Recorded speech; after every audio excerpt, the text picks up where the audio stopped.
Özüňe gaýym bol.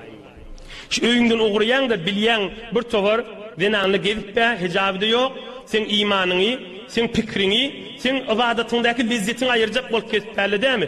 Şu öýüňden uguranda men agym aradadyr haşy diýip özüňe habardar berdi. Namazda duran ýanyk, haja barýan ýanyk, niýet etdiňden aradadan çyrym. Namahrem gözläp men aradan bozamaýyn. Namahrem gözläp bir wagt gözlämeýin astagfirullah. Peygamberimiz näme diýär aleyhissalatu vesselam?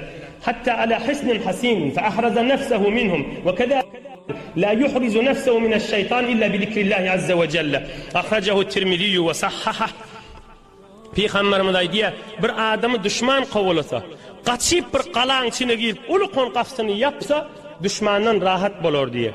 Sen düşmandan, şeytandan rahat boljak bolsaň, Bismillah, elhamdülillah, subhanallah, estağfurullah. Şu Hudaýy zikretdi, sen daşyňda gala badyr, şeytan sen